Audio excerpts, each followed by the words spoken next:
I'm very excited to be joined by the amazing Dan Goldberg today. Thank you for joining me, Dan. Thank you, Beck. Now, I've never met a person who is so excited about cybersecurity frameworks than you.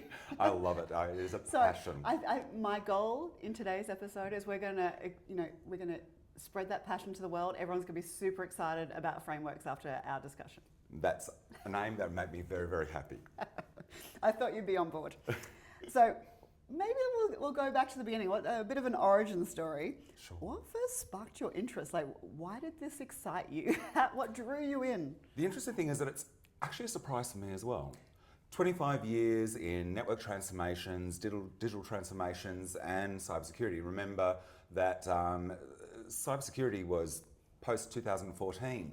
That originally it was an adage of doing network security and network administrator. So my history, 25 years effectively in security and network transformations. Bachelor of Engineering, I was fortunate enough to do a university which had a very strong focus on the APESMA and PMBOK standard. So everyone who went through and became a Bachelor of Engineering also became a project manager. I had my first job was as engineering manager, network implementations for this network integration company. In the first 3 years, I'd already deployed something like more than 40 different network transformations and implementations for different organizations. Wow. As well as at the same time, because I had that interest, taking the PMBOK approach, I made that as a very strong overlay in the work that I was doing. Leading from that, I then had larger organizations, AMP superannuation, working for an integration company, which was also an ISP. That was a great opportunity. They were wanted to do their ISO 9001 quality assurance.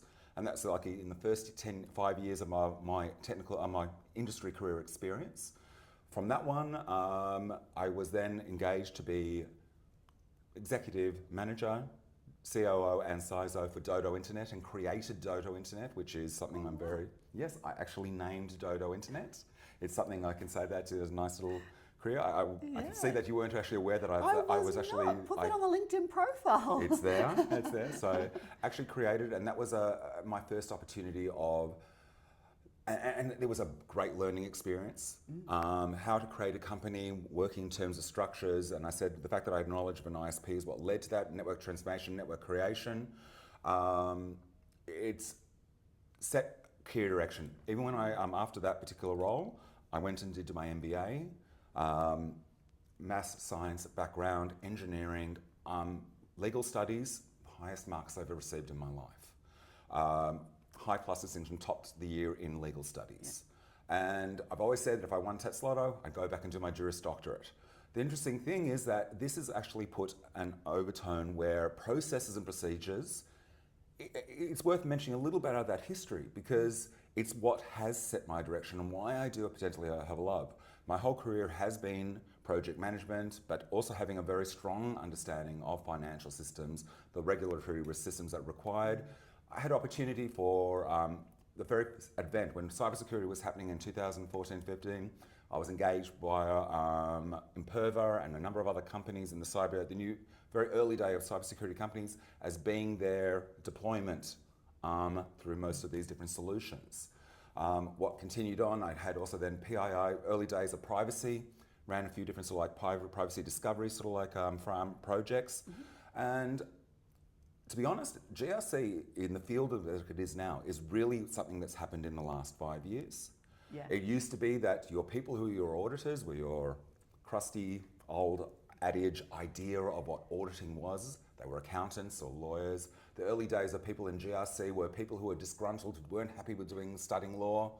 But it's amazing. The whole profession of GRC has really morphed, I would say, in this last 3 years, where we have this exciting opportunity. And Australia, we're actually driving this in a particular way because privacy is so key and sensitive information, and that's maybe very thanks to OAIC and whatever's happened with the cybersecurity package. I'm getting ahead of many questions. Loving it, yeah. What's driving this whole initiative and everything that's happening now in ISO 27001, start again, ISO 27001, and now also for ISO 42001 is everything that's happening in the cybersecurity package. There's all these now new privacies. I'm not sure if you're aware, but with sensitive information and what OIC is driving in terms of their guidelines and their mandatory reporting. Right now, EU, UK, US, they're creating their own AI bills. It's already decided, it's already passed in our privacy amendments, and there's additional ones that are happening from a state level, that everything is driving this whole compliance initiative is around what's happening around sensitive information. Our AI is already determined as managed as part of the privacy amendments. So what was really interesting is that, I mean, my role, everyone looked in LinkedIn, is I was Cyber Program Director, Victoria University. With that particular role, there was restructuring, and my name was in the hat, potentially to look for, but I won't say that, or whatever it is. But I started, April 2024 was a key time. All of a sudden, if you had critical infrastructure clients, I've always had my own consultancy, but what was happening was people all of a sudden were reaching out. They're saying, I've got to do a tender into government or a critical infrastructure client. And they're saying, I've never been asked this before. It says we have to have ISO 27001. And I don't know what that is. What it is.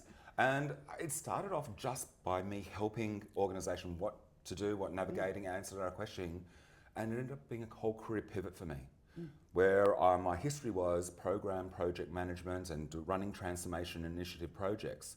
All of a sudden, I got thrown into this GRC whirlwind. I always said I'd go back and do my law degree and processes and policies, writing contracts, writing whatever it is. Here I'm doing it now, but caught in a... But just not in the way that you thought you were going to. Not in the way that I thought I was. And I found that, as I said, when I was doing my BAs, legal studies, it was why I came from that framework. It shaped me, the person that I am, that from a PMBOK organised structure that led then to, as I said, certain sort of studies and knowledge and from legal and processes and policies, but it's something I love. I don't know if I'm going to head for the next questions, but it's like, why do I love it? Why do I have a passion, is what you're saying. What makes you so excited about it? I've Because got to admit, like you feel the passion, like you feel the excitement. It is. I want to get there. I love the way the ISO frameworks are written.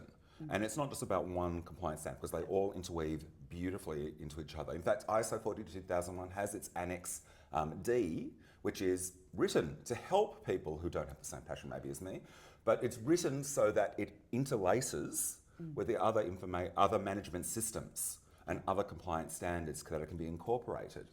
The approach of the ISO management system is that it's a risk-based approach, where you determine what is applicable, of the controls that are applicable for your organisation. Of course, it has to be to a certain standard. Your auditor won't pass you if you say, no, this was not applicable to me, but no, it is.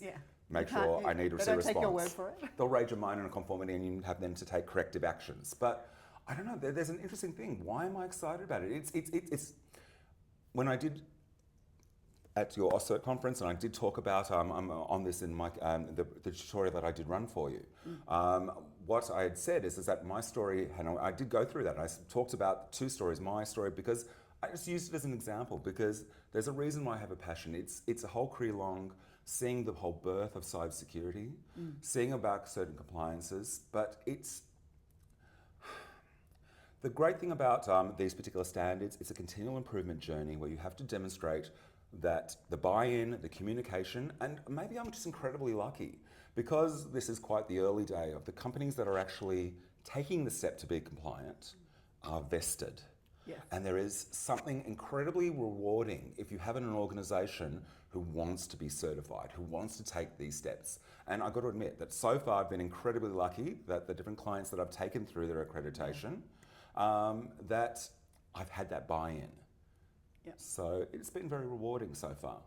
It's interesting. Do you think there's, ISO or, there's so many different compliance standards. Do you think it's the fact that you can then translate cyber to people that don't normally do cyber? Is it that connection? Absolutely. Yeah, because they understand frameworks, they understand compliance, but now you're adding the cyber layer? Well, the interesting thing is that the standard for ISO 27001 is 4 key control area groups, which is organisation, the business, people, physical, and then technical. But you'll have key people representing different parts of the whole business. And so speaking with HR, people and culture, or payroll, how they bring people onboarding, how they're offboarding, how they're checking people, everyone has their job function that they can be excited about it. And I guess maybe that's the key part of it. You're actually even making me realise this as I'm talking it. I've always been a people person. I like to hear people No way. about what their passions are. I'm sure, we've had many conversations when I've spoke to you. What got you so excited about OSCERT? And we've even said why I love the whole OSCERT culture. Yeah. And it's what I'm getting to talk to people on a day-by basis. What is your passion? And getting them to demonstrate in evidence where they can have their moment on the pedestal. And we capture that as evidence into the management system where they can showcase what they're passionate about. Yeah. And maybe that's the real reason why I love it, that I'm not even realising it as we're just talking about it. I'm having the same sort of moment where I think, actually, we've been trying to explain cyber to people, but now through their role, they're seeing how they contribute to cyber. Absolutely. Like what function they play in it. Well, I say it's been a great happenstance throughout my whole career that has led to, every opportunity, and I've been seen at the right spot at the right time that got the opportunity now on this, which is very much a career pivot. But it's not just me. It's, as we're talking about this, it's everyone has a role. Cybersecurity is so important to everyone right now. Sensitive data, we are going through this revolution. Even if as you Google, it's now front-ended by an AI assistant, which is pulling all the information. So everyone in the role, we're going through technical advancements continually. Yeah. And cybersecurity is becoming more and more important, but it's becoming easier and easier because there are things there to assist us on the journey. And it's definitely becoming more about a people-based, they always said it's a business-based issue, it's a people-based issue, but more so I think that's the case, where we get to see, and everyone has their contribution to what they need to do, we get a great picture for what we need for cybersecurity. Yeah, I think we've discovered something here today. Yeah. What do you do? Obviously there's a lot of people that see this as red tape, as an annoyance, another thing that they have to step through. What do you say to them? How do you, they think I'm going to tick the right boxes, now I can sell to that government agency, I'm done. Yeah, how do we get them along that journey to go, look, actually this is enabling your business, not stopping you? Look, the old adage of auditing, there's definitely a red tape-based approach, tick-based approach. There are as many products which have been there for a while that I definitely take that approach, that it is a tick box exercise and it doesn't necessarily improve the cyber posture or maturity of an organisation. But I'm not alone. I'm even at this conference, I've had meetings with different people. There are many others like me who are incredibly passionate about this. And I'm seeing a younger and younger generation of people who are getting accredited as being auditors with new views and new ideas. And I think that culture is very much changing, where it's less about a ticking box exercise, but more about implementing a continual improving structure that we are improving our stance in cybersecurity. I think we're just seeing this generally in the landscape, that where it was a hard sell and there was the old adage of those who were in sales and they had the solutions, but I think everyone's understanding now the journey and it's becoming more palatable and more understanding of what we need to do. That's right into what my next point is, because I think it's so hard. Everyone thinks that cybersecurity's got this end solution that fixes everything instead of seeing it as an ongoing livable process. Yes. So I'm sure that happens with ISO frameworks. You've got your accreditation done, hang it on the wall. How do we convince people that this is actually a living, breathing, ongoing process? Look, as I said, once again, this is why I particularly like the ISO and ISO 27001, how it's expanded for everything else. The standard requires that you have management buy-in, that you have a demonstrated communication system that has to be continually improving. Yeah. So very early, I set the expectation with businesses, with clients that I'm taking this on this journey. I set up the cadence for management, and my very first kickoff, I have it always, I know that their eyes are going to glaze over by slide number 3, and then I say, I get it. Everyone hates this. No one loves an audit except me. Obviously, there's a few of us who are super passionate, but I say to them that, let me take you on that journey. Let me care about it so you don't need to. I explain, give me some clearance. I'm going to take you through your slides because the standard demands that I show, and then I understand that you watch this. And it's about that you slowly take them on the journey and you set up your quarterly information security management meetings where and I have this big belief that whatever I do week by week, I have to show something as an achievement on a weekly basis. And if I'm having regular reporting lines or whatever it is, let them see something was a win on that week by week or every 2-week basis, that you've created something new. And as you have then the key information security reportings or then the quarterly management meeting, let them see they achieved something. And this is where I take something of incredible pride. I mean, the last literally 30 companies that I've managed to achieve ISO accreditation for them with 0 non-conformities raised.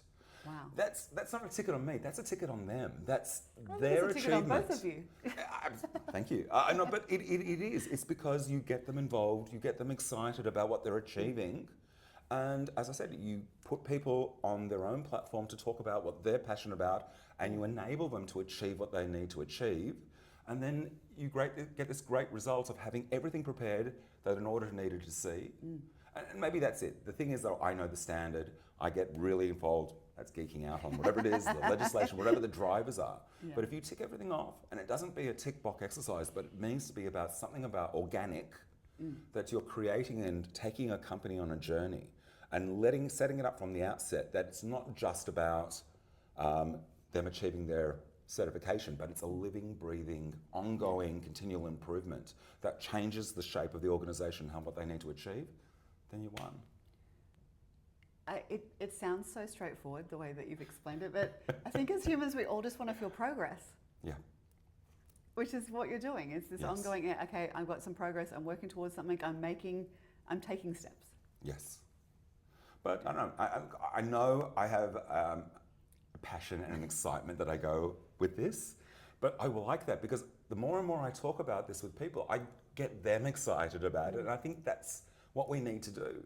That if I can get someone else excited and then taking, and even if it's about they've got a role very different from me, that if I can say that their little part of security and their part of the journey is something they can then own on an ongoing basis, then we're going to win the journey when we have to reaccredit a year from now and we have that continual improvement properly seeded and grown within the organisation. Yeah. I can imagine, I'm a paperclip business. I want to focus on selling paperclips, so this could be seen like a distraction. So trying to get that to be part of the selling my paperclips, Yes. make it part of the business. It does, and everyone has their business functions and they have their work they need to do, and I think that's the reason why I say that from the outset. And maybe that's the reason why I love the standards or frameworks implementation.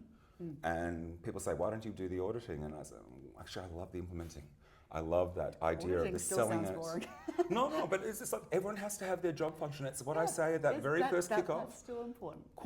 Everyone has their job to do. So let me be excited about it. So you don't need to worry about it. You go ahead and do what you need to do. I'll call you in when you need to. And that's what it needs to be. In your experience, is it harder to get that buy-in in the start to grab them on the journey, or the actual implementation process along the way? Look, I'm not going to pretend. There is definitely companies that I've taken through their journey, I've got them certified, and I know they're not going to look at it for another whole year. Despite me saying to them, bring me in regularly and continue, and we'll make sure that we're maintaining and the implementation structure. And I know they're not going to look at it for a certain amount of time. So even though I'm painting this rosy picture of great success, there's always going to be difficult things. And the truth is that we live in a time in business where people can't have necessarily all these frills and everything. Sometimes people have to pay the bills. They have to make sure that their business is succeeding. Yeah. It's not their focus. Yeah. And that's okay. And if it means that I'm going to have to do a bit of a harder work helping them on the journey a year from now, but that's a simple fact of life. But if we prepare and we do our best so that people understand what is applicable, as I maintain a relationship with the clients and the organisations that I've got certified, and if I reach out to them because I know there's something that they need to know about because something's happened in the landscape, new legislation, and I share that information with them, at least then I can feel I've done my part and my responsibility in helping them on their journey. Yeah, so it is continuous learning. It is. And that's why I love it. And, even at every single opportunity when we have chances like this to meet, or I meet other colleagues, I'm constantly learning new things. It's a continual point of self-discovery, as well as also when you work within the works. There's always new things to learn, and there's always a way that we can grow, and that's what I love about this, I guess. What are some of the most common mistakes that people make when they're preparing, like for a certification? Is there something, some hot tips that you can give some people? Look, it's as I said, it's. I think people do have misconceptions about what they're actually trying to achieve. And this is, I don't necessarily want to try and rush. I want to try and make sure that I create something and let them see their wins. I think people definitely are scared by the idea of an audit. They think that it's going to be something more complex. For me, maybe as I say, because I have the passion, I find it easy. But I guess, that's in doing implementation of these things right. You just need to let them know that if they've got a task, that's what it is ahead. We'll capture it, we'll deal with it as a step-by-step process. Because absolutely, there's no question. It is a big thing to achieve, and it is a big program of work where you have to determine against every single control in all those key areas, which for, as I said, people, physical, technical, all these key areas and the subjects, that everything that needs to be addressed. So it's not a small program of works. No. And you're determining effectively the cybersecurity strategy for an organisation for the next years to come. But it's taking it by small pieces of steps, and maybe that's my whole history in doing project management, doing a full work breakdown structure that, little steps. Achieve what you can achieve, recognise the wins as you go, and then just help them get there. Brilliant. Thank you so much for sharing your knowledge and your passion today. You've got me more excited about ISO, I have to say, so I think my team at Offset will be very excited. Thanks for joining me. Fantastic, Bek. Thank you very much.